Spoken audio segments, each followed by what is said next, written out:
तो आखिर आज मेरे दुकान के फ्रिज में ऐसा क्या हो जाता है कि उसे खोलते ही अंदर से धुआं धुआं निकलने लगता है। कहीं ऐसा तो नहीं कि कल रात को मेरे फ्रिज में आग लग गया हो।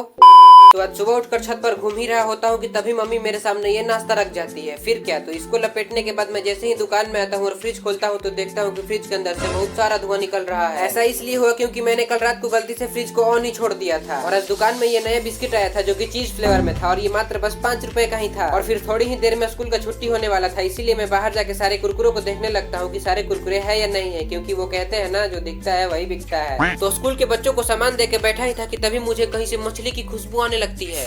सूंघते सूंघते ऊपर आता हूँ तो देखता हूँ कि मछली तो मेरी माता जी ही बना रही है। तो मछली बनने के बाद रोटी और चावल के साथ लपेट के वापस शाम को दुकान में आ जाता हूँ। और आज शाम को पता नहीं क्यों दुकान में उतने कस्टमर आ ही नहीं रहे थे, खाली बैठा था, इसीलिए दुकान में जो जो सामान खत्म हो गया था उसका लिस्ट बनाने लगता हूँ। क्योंकि दुकान में सिर्फ सामान बेचने से ही नहीं होता है, दुकान में सामान है या नहीं है ये सब भी देखना बहुत जरूरी होता है। क्योंकि अगर दुकान पर कोई कस्टमर आया और उसको वो चीज नहीं मिला जो उसको चाहिए तो अगली बार से दुकान पर आएगा ही नहीं। इसीलिए हम लोगों को कस्टमर बनाने के लिए सारा सामान रखना पड़ता है, चाहे उसमें मार्जिन हो या ना हो।